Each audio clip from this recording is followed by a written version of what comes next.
Desearía significa que... que me gustaría tener algo, pero sé que nunca lo podré tener. Cuando dice desearía bajar de peso, ¿qué significa?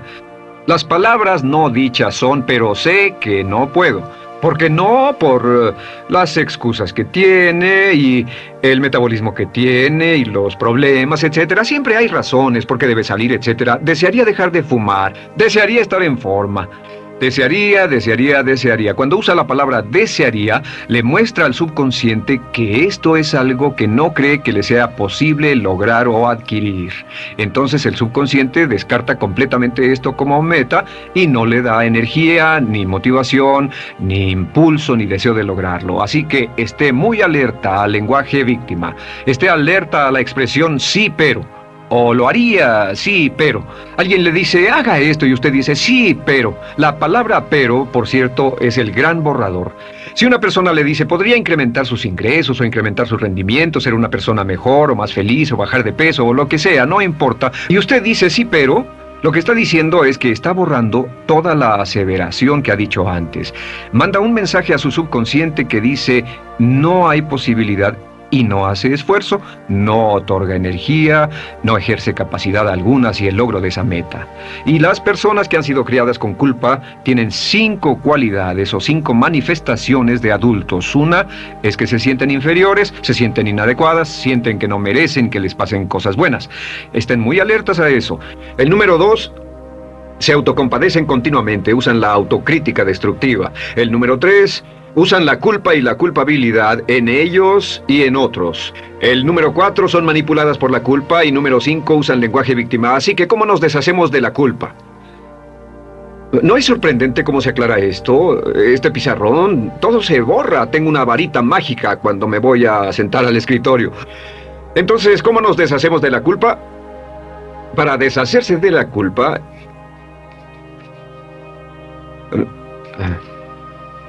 este es el proceso.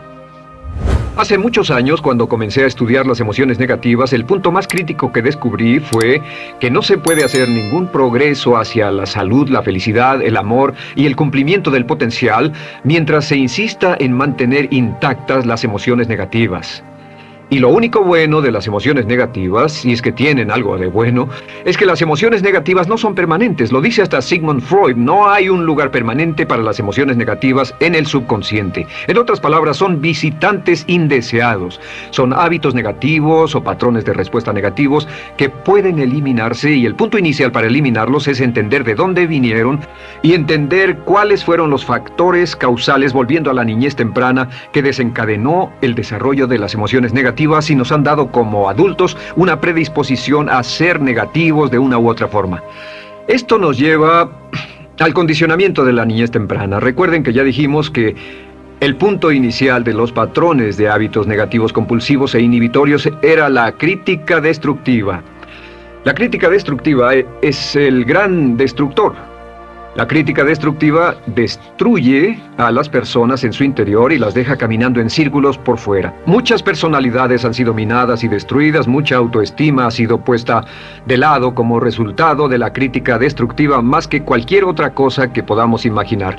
La crítica destructiva es el gran asesino. Ahora, ¿por qué es eso tan malo? Sabemos que los niños en sus primeros años y al ir creciendo tienen una necesidad tremenda de amor y aprobación de sus padres. De hecho, muchos psiquiatras y psicólogos han dicho que la razón número 1 de la enfermedad mental en los adultos es el retiro de amor o el amor no expresado.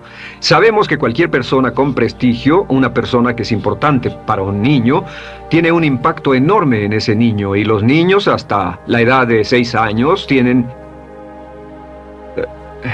muy poca habilidad para discriminar entre una crítica válida y una crítica inválida. Lo que esto significa es que todo lo que diga un padre o un pariente mayor o una persona mayor, cualquier cosa que diga una persona de prestigio o una persona importante para un niño es aceptada como cierta. Es aceptada como una representación válida de la realidad.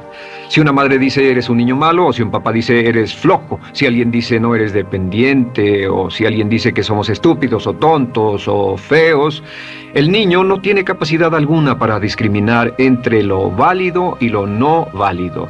Ese niño acepta eso como una verdadera representación de la realidad. Va más allá de la mente consciente, va directamente al subconsciente y ahí se queda.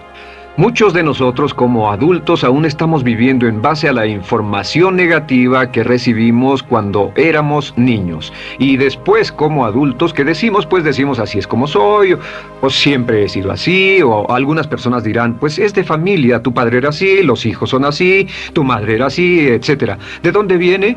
Nada de estas cosas es de familia. Por ejemplo, cuando estaba creciendo, mis padres habían sufrido la depresión y la depresión les produjo un impacto enorme. Y cuando hablábamos de comprar algo, lo recuerdo muy bien, mis padres se ponían muy tensos y decían, no podemos pagarlo, no podemos pagarlo, no podemos pagarlo, no podemos pagarlo. Tenían una mentalidad de carencia, esta mentalidad de no podemos pagarlo toda su vida. Y luego yo crecí y aunque nunca he experimentado la depresión, y la mayoría de ustedes, 10, 20, 30, 40 años después, aún estamos diciendo, no puedo pagarlo, no puedo pagarlo, no puedo pagarlo. Aún tomamos como base esas frases críticas, esas frases emocionales que usaban nuestros padres. Tal vez sus padres les decían, como mi padre me decía a mí una y otra vez, nunca acabas lo que empiezas, nunca acabas lo que empiezas. Nunca acabas lo que empiezas. Eres un flojo, nunca acabas lo que empiezas. Y cuando fui adulto tuve muchos problemas para acabar lo que empezaba. Al acercarme al final de la tarea, comenzaba a sentirme ansioso y buscaba cualquier excusa por posponerla o retrasarla. El segundo factor que nos predispone a emociones negativas es la falta de amor. Sabemos que las personalidades de los niños se desarrollan al grado en que reciben una alta calidad y una alta cantidad de amor de sus padres. Existe una relación de 1 a 1 entre la cantidad de amor, la calidad de amor y una personalidad sana. Ese amor negado o la privación de amor es la causa clave de la infelicidad, la negatividad y la enfermedad mental en los adultos. Para que un niño se sienta realmente amado, el niño debe tener padres con buenos conceptos y la mayoría de nosotros tuvimos padres que fueron víctimas de sus padres, que a su vez fueron víctimas de sus padres. Un escritor famoso dice que todo el mundo es víctima de una víctima. Todos son víctimas de víctimas. Nuestros padres quisieron criarnos de la mejor forma posible, pero ellos mismos fueron víctimas de víctimas. Y para que un niño se sienta realmente amado, deben existir 3 condiciones. La condición número 1 es: los padres deben amarse a sí mismos. Los padres deben amarse a sí mismos. Recuerden, nunca le podrán dar más amor a otros que el que sienten por sí mismos. Si no se aman a sí mismos, no pueden amar a sus hijos. Si tienen un poco de amor por sí mismos, deben difundirlo en sus hijos. Si tienen poco amor por sí mismos y es absorbido por sus esposos, entonces, a veces, aunque deseen amar a sus hijos, no tienen amor que darles. Sus padres querían amarlos y en muchos casos no tenían amor para darles, y eso es porque nunca lo recibieron cuando crecieron. El segundo requisito es: los padres deben amarse mutuamente. Para que un niño crezca sintiendo confianza en sí mismo, crezca sintiéndose amado, a salvo y seguro, debe crecer en un ambiente donde los padres se amen.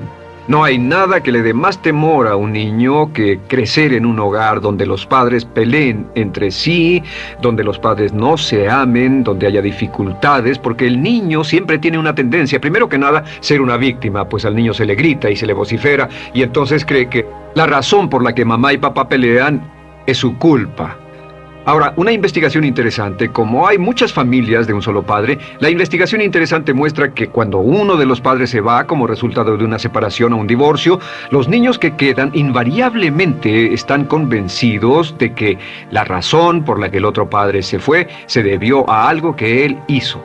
Y es importante que si un matrimonio o una relación va a terminar y uno se va a ir, que el padre que se quede les diga a los niños una y otra vez que la razón por la que la relación no funcionó no tuvo nada que ver con ellos. Solo tuvo que ver conmigo y con papá, conmigo y con mamá. No tiene nada que ver con el niño. El niño necesita oírlo muchas veces antes de que se sienta confiado y seguro. Y por supuesto, siempre es mejor que un niño sea criado por un padre que lo ama que por 2 padres que no se aman. Una tercera condición que debe cumplirse si no quiere que exista la falta de amor es que los padres deben amar al niño. Los padres deben amar al niño.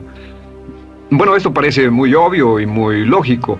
La verdad es que, y esto es lo más difícil para usted y para mí como adultos, que ni siquiera lo pensamos, que es posible que nuestros padres no nos quisieron. No porque no lo intentaran, querían amarnos y tenían la intención de hacerlo, desde luego, etcétera, etcétera, pero simplemente como tenían conflictos mutuos y problemas sin resolver con sus padres, y sufrieron la guerra y la depresión, tenían que hacer carrera y otras responsabilidades, nunca lo lograron totalmente. ¿Entienden? Esa fue la dificultad. Lo deseaban, pero nunca lo lograron. La única forma en que puede amarse a un niño es pasando una gran cantidad y calidad de tiempo con el niño. Tiempo en gran cantidad y calidad con el niño. 10 minutos al día no bastan. Los niños se consideran valiosos según el grado en que las personas más importantes en su vida pasen tiempo con ellos. Si las personas más importantes en su vida, sus padres, solo pasan poco tiempo con ellos, los niños concluyen que la razón para ello es que tienen muchos defectos, que hay algo esencialmente malo en ellos y que por eso sus padres no pasan más tiempo con ellos. Los niños no piensan con la razón, lo hacen en forma emocional. Solo piensan, mi padre está aquí, me ama, y si no pasa tiempo conmigo, él o ella no me aman. Y si cualquiera de esas tres condiciones existió o más cuando estaba creciendo, los padres no se amaban a sí mismos o no se amaban mutuamente, o tal vez no lo amaban porque nunca lo lograron, aunque querían, entonces usted debe haber crecido en conjunción con la crítica destructiva que se llama culpa. ¿Y qué es la culpa? Pues simplemente la culpa es un sentimiento de no valer mucho. ¿De dónde sacamos este sentimiento? Lo obtenemos cuando continuamente gente importante nos critica en nuestra vida y simultáneamente no nos dan el amor que necesitamos. Sentimos que no valemos mucho o que no valemos nada. Y un sentimiento de culpa nos lleva a un sentimiento de falta de mérito, falta de valor y culpa. Y esa culpa, ese sentimiento de falta de mérito, es el mayor problema del siglo XX, la principal fuente de enfermedad mental. Es la fuente principal de los problemas en las relaciones, la fuente principal de enfermedad psicosomática, la fuente principal de la mayoría de los problemas que afectan a nuestra sociedad. Es el profundo sentimiento de culpa y falta de mérito que se expresa o se esconde en los pensamientos o en la actitud: no valgo suficiente, no valgo suficiente. No valgo suficiente. Ya hablamos de la autoestima y de lo importante que es. La autoestima significa me quiero mucho, me quiero mucho, me quiero mucho, me quiero mucho. Las personas que han sido criadas con críticas destructivas durante su vida no solo no se agradan a sí mismas, no sienten que sean lo bastante buenas para nadie, y en muchos casos están llenos de odio por sí mismos. Se odian a sí mismos, se autocondenan o se detestan. Y verán que esto sale en sus conversaciones y sale en sus relaciones con otras personas. Las personas que no se quieren a sí mismas, aunque quieran tener buenas relaciones, simplemente no son capaces de ello. Las personas que piensan que no son buenas para nada siempre lo hacen aflorar, siempre será un problema. Ahora, ¿cuál es la razón principal de la culpa? ¿De dónde viene la culpa? La culpa viene de tres fuentes negativas: padres negativos, influencias negativas o religión negativa. Una de las tres. Cualquiera de estas tres usa la culpa. De la culpa se valen y aprovechan, en especial los padres y las organizaciones religiosas, por dos razones. Una es el castigo. La culpa se usa para castigarnos. Cuando estamos creciendo, el castigar es la forma más fácil de hacer que uno se sienta mal. Nuestros padres nos hacen sentir mal castigándonos físicamente o sermoneándonos o regañándonos. Y el castigo es una forma muy eficaz de irnos conformando o de conseguir que hagamos lo que los demás quieren. La segunda razón por la que se usa la culpa cuando se practica en forma consciente, y algunas organizaciones la practican así, es para tener más control emocional en especial, porque se puede controlar a una persona emocionalmente con culpa y manipular su comportamiento. Hay muchas organizaciones que usan la culpa como una herramienta de control y manipulación. Si puede controlar a las personas con suficiente fuerza y en forma emocional, puede conseguir su dinero, puede conseguir su tiempo, puede conseguir su compromiso, demandar sus recursos, etc. Muchas organizaciones usan la culpa para aplicar un castigo. Muchas organizaciones de caridad que se anuncian por televisión, en especial las de causas benéficas que involucran a niños o a personas incapacitadas, usan un sentimiento de culpa. A usted le va tan bien que debe sentirse culpable por estas personas que sufren. O envíenos algo de dinero y eso se encargará de su culpa por un momento hasta que lo incluyamos en nuestra lista de correo, etc. Y la culpa es un estándar. ¿Por qué se usa tan comúnmente? Pues primero que nada, porque casi todos nosotros la tenemos en mayor o menor grado. Y número dos, es fácil. La culpa es fácil. ¿Por qué nuestros padres la usan con nosotros? ¿Por qué nuestras madres la usan con nosotros? Nuestras madres pueden controlarnos con la culpa en un cuarto repleto. Nuestra madre puede controlarnos a miles de kilómetros por teléfono. Los padres usan la culpa en sus hijos porque sus padres usaban la culpa en ellos y así sucesivamente. Es lo más fácil. No existe un esfuerzo físico. Puede hacerse con una mirada o de reojo o una palabra. Ya sabe que las personas siempre buscan lo más fácil. Esté alerta. Ustedes han sido criados en un ambiente donde se les ha hecho sentir culpa y casi todos lo vivimos. Debemos entender que la culpa es como una letrina o bacterias emocionales negativas que se colocan en la raíz de su psique o su subconsciente y activan todas las demás emociones negativas: furia, odio, envidia, resentimiento, frustración y duda, temor, etcétera. Las crea y las activa a todas, y la forma para en realidad deshacerse del centro es exorcizarlo, extirparlo. Y es lo que vamos a hacer el resto de esta sesión. Primero, ¿cómo podemos saber si nos criaron con sentimientos de culpa? Bien, a esto le llamamos la manifestación adulta de la culpa. Manifestación adulta de la culpa. ¿Puede saber, probándose a sí mismo, cuánto de esto tiene? Número 1. La manifestación adulta de la culpa es que tiene sentimientos de inferioridad, sentimientos de inadaptabilidad y de no merecer las cosas. No siente que merezca que le pasen cosas buenas. Si una persona ha sido criada con crítica destructiva y se le hace sentir culpa, entonces cuando logra éxito, aún con un tremendo esfuerzo, tiene una tendencia terrible de sentir que no se lo merece. A esto se le llama, por cierto, temor al éxito.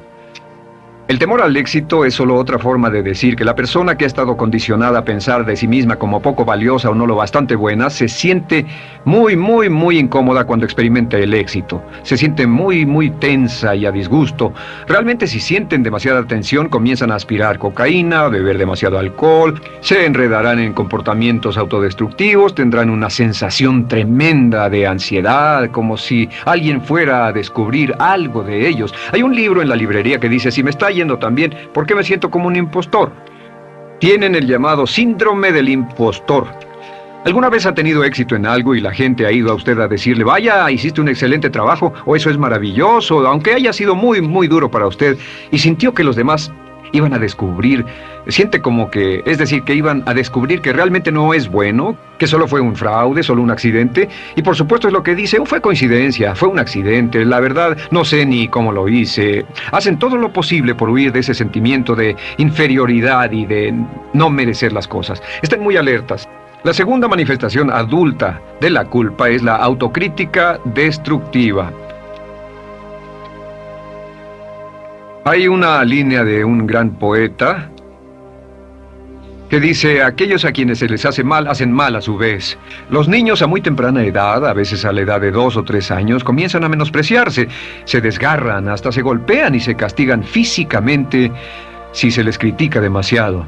Siempre dicen el equivalente de no valgo suficiente o no soy muy bueno, y se castigan a sí mismos. Y la crítica destructiva es un síntoma real de un sentimiento escondido de culpa e insuficiencia.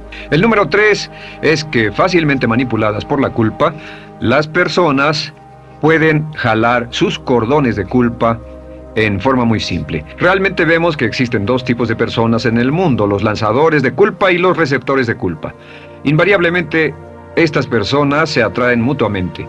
Y por supuesto, el lanzador de culpa es la persona que se identifica con el padre que lanzó la culpa, y el receptor es la persona que se identifica con el que atrapó la culpa. Pero los lanzadores y los receptores de culpa se unen, se equilibran perfectamente, se establecen y forman una nueva generación de lanzadores y receptores de culpa. Podemos decir que usted es fácilmente manipulado por la culpa, porque ha estado muy bien condicionado. Su jefe puede tirar de su cordón de culpa, una persona en un autobús puede tirar de su cordón de culpa, una sobrecargo puede tirar de su cordón de culpa. Esté muy alerta a esto. La cuarta manifestación de culpa es que usted la usa. Usa la culpa y culpa a otro generosamente. ¿Por qué? Pues si ha funcionado en usted, la hará funcionar en ellos. Le parecerá que es un intercambio, un trato muy justo. Usa la culpa y la culpabilidad y se convierte en la base de sus relaciones con los demás. Cuando algo sale mal, les echa la culpa a ellos. Algo sale mal, culpa a alguien más. En cuanto hay un problema, busca a quién culpar. Un experimento muy interesante con la cámara escondida hace algunos años fue que hicieron una plancha de hielo y la pusieron en la acera sin que nadie los viera. No hacía mucho frío, pero lo hicieron y observaron cómo reaccionaban las personas cuando pasaban por ahí, cuando caminaban por ahí, llegaban a esa plancha de hielo, se desequilibraban y se resbalaban y lo primero que hacían era observar a la persona más cercana a ellos, enojados, verdaderamente furiosos. En otras palabras, buscaban a quién culpar. Y si no había nadie cerca de donde habían caído, se levantaban otra vez, miraban a su alrededor, no había nadie y entonces pateaban el piso, pateaban con fuerza y se iban. Nuestra tendencia natural cuando algo sale mal es buscar a alguien o algo a quien culpar, en especial si nos criaron con una culpa continua. Y la quinta manifestación es lo que llamamos lenguaje víctima. Ahora recuerden que hablamos sobre la ley de concentración. Dice: lo que siembras cosecharás. También dice: si usas lenguaje de víctima, mantienes viva la culpa, la refuerzas, la edificas, la cultivas, la utilizas. El lenguaje víctima es lenguaje como no puedo, no puedo. No puedo. Cuando dice no puedo, no puedo, no puedo, envía un mensaje a su mente subconsciente y la mente subconsciente comprende que está inhabilitado, que no tiene control, que es una víctima. Y cuando desea poder hacer algo, su mente subconsciente retroalimenta su mensaje y dice no puedes, no puedes. Y lo segundo que dice es tengo que, y otra vez no tengo control, no estoy a cargo. Pero existe otra expresión del lenguaje víctima que debemos evitar y es esta: trataré. Trataré, sea lo que sea, trataré. ¿Qué significan las palabras trataré? Pues déjenme decirles qué significan. Significan voy a fracasar y lo digo anticipadamente para que no me vengan con represalias. En otras palabras, dice trataré de llegar a tiempo, pero lo que está diciendo es tal vez llegue tarde y no pueden reclamarme porque dije que trataría. Cuando una persona dice trataré, está disculpando su fracaso por anticipado. Si fuera al doctor y el doctor lo examinara, lo auscultara y le dijera, pues está en pésimas condiciones, tendremos que intervenir, debemos llevarlo al hospital ahora mismo, me sorprende que haya llegado aquí, usted dirá, bueno doctor, espero que haga un buen trabajo. Y él dice, trataré.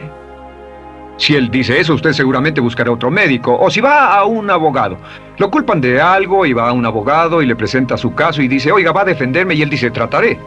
¿Qué está diciendo? Está diciendo, escuche, he estudiado el caso y por lo que veo no hay mucha esperanza, pero lo tomaré de todos modos. Trataré son los que tratan de conseguir que les pague por anticipado. Otro juego de palabras que no debe usar. Por cierto, con respecto a trataré, lo que debe decir es lo haré o no lo haré. No trataré. Si alguna vez en nuestro negocio, tenemos un negocio muy activo, si llamamos a alguien y le pedimos alguna cosa o algún trabajo y dice trataré de conseguirlo para el viernes o trataré de terminarlo a tiempo, al instante sabemos que lo que quiere decir es que quiere sentirse libre, no comprometerse. Así que nunca dejamos que nadie se vaya con un trataré, debe ser hecho o no, y queremos obtener una seguridad. Si hace falta, nosotros lo hacemos. Cuando dicen trataré, lo que están haciendo es que se están lavando las manos. Esté alerta, la otra palabra es desearía. Dicen que un deseo es una esperanza o una meta sin energía detrás. Desearía. ¿Qué significa un deseo? Desearía significa que me gustaría tener algo, pero sé que nunca lo podré tener. Cuando dice desearía bajar de peso, ¿qué significa? Las palabras no dichas son, pero sé que no puedo. Porque no, por las excusas que tiene y el metabolismo que tiene y los problemas, etcétera. Siempre hay razones por qué debe salir, etcétera. Desearía dejar de fumar, desearía estar en forma. Desearía, desearía, desearía. Cuando usa la palabra desearía, le muestra al subconsciente que esto es algo que no cree que le sea posible lograr o adquirir. Entonces el subconsciente descarta completamente esto como meta y no le da energía, ni motivación, ni impulso, ni deseo de lograrlo. Así que esté muy alerta al lenguaje víctima. Esté alerta a la expresión sí, pero. O lo haría, sí, pero.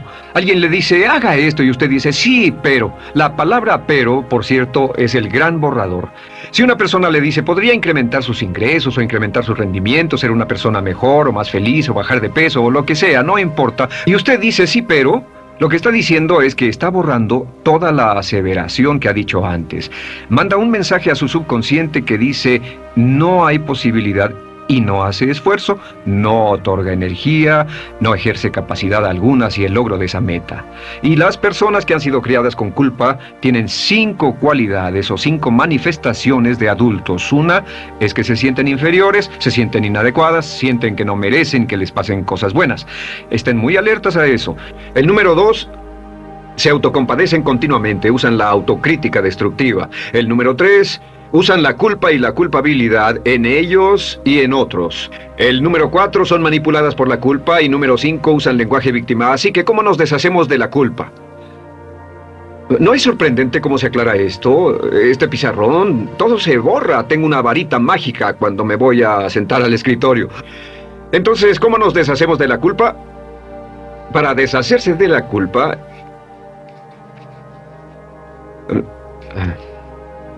Este es el proceso.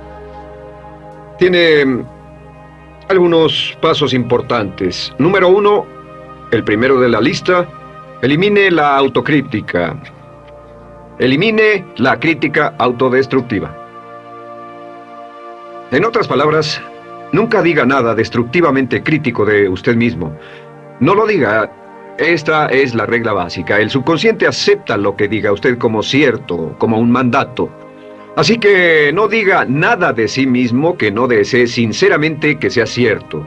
No diga estoy cansado, estoy gordo. No diga no puedo o debo. No diga nada a menos que quiera que sea cierto. Las palabras que van después de la palabra yo son las palabras que su subconsciente registra como mandatos, excepto cuando dice yo desearía o lo intentaré. Así que elimine la crítica destructiva. Siempre hable en términos positivos sobre usted. Me gusta mi persona, puedo hacerlo, lo haré, escogí hacerlo, pero nunca diga no puedo. Número 2 es no dejarse manejar por la culpa.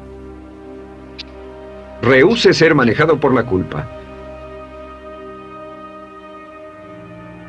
Porque cada vez que le permita a alguien que lo manipule por la culpa, ¿sabe qué pasa?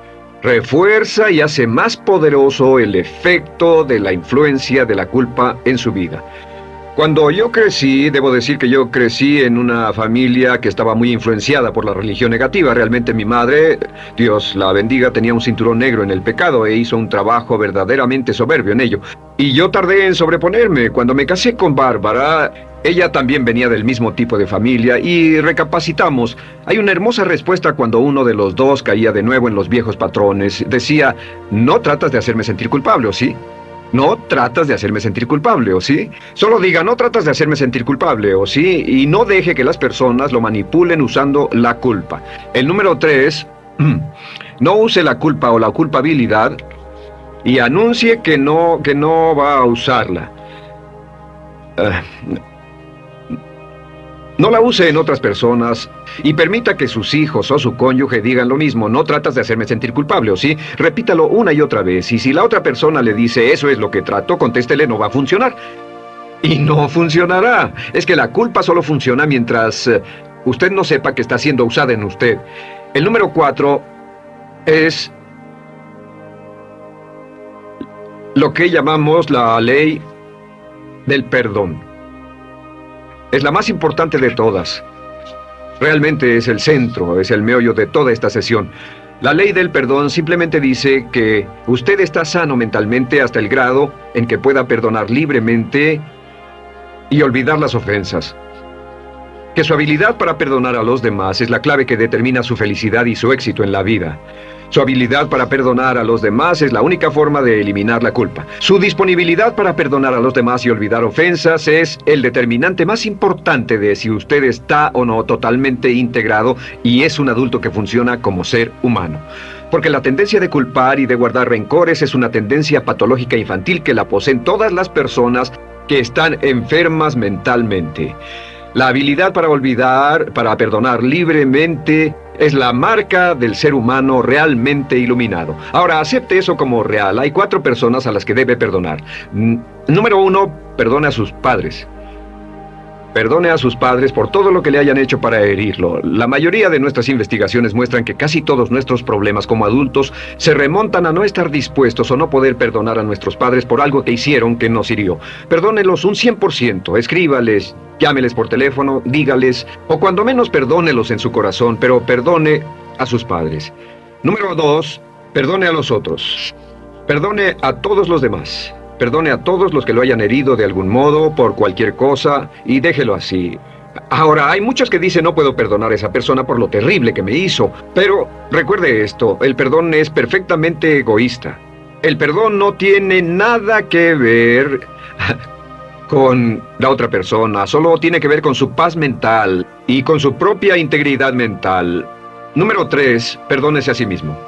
Perdónese por todas las cosas débiles, tontas, insensatas y estúpidas que haya hecho, porque todas las personas han hecho cosas tontas, insensatas, estúpidas y ridículas, pero perdónese en un 100%. Y finalmente, la última parte de esto, si ha hecho algo que hirió a alguna persona, vaya a disculparse. Es sorprendente el hecho de vidas que se arruinan año tras año por personas que no tienen la fortaleza intestinal, las agallas y el valor para decir lo lamento. Una de las cosas más importantes es desarrollar carácter hasta el grado en el cual hacemos las cosas que son muy difíciles para nosotros, hasta el grado en el cual hacemos las cosas que sabemos que están bien, aunque sean difíciles, en especial cuando son difíciles emocionalmente. Y la clave para deshacerse de la culpa, la clave para ser una persona total y completamente positiva, es perdonar a los demás. Perdone a las personas con quienes ha sostenido una relación, perdone a sus jefes anteriores, perdone a los amigos que lo han herido, perdone las inversiones que estuvieron equivocadas, perdone a los jefes que lo despidieron, perdone a sus padres, perdone a todo el mundo. Desarrolle una actitud hacia la vida con la que rehúsa guardarle rencor a los demás. Solo repita una y otra vez, los perdono a él o a ella por todo. Los perdono por todo, los perdono por todo. Y eso es todo. La clave para librarse de las emociones negativas es rehusarse totalmente a continuar con cualquier situación negativa. No olvide que es un acto muy egoísta y será tan egoísta como usted quiera. El acto del perdón lo libera y libera a la otra persona y le garantiza que se moverá rápidamente hacia el cumplimiento de su potencial. Para tener éxito, una mujer debe ser mejor en su trabajo que un hombre. Golda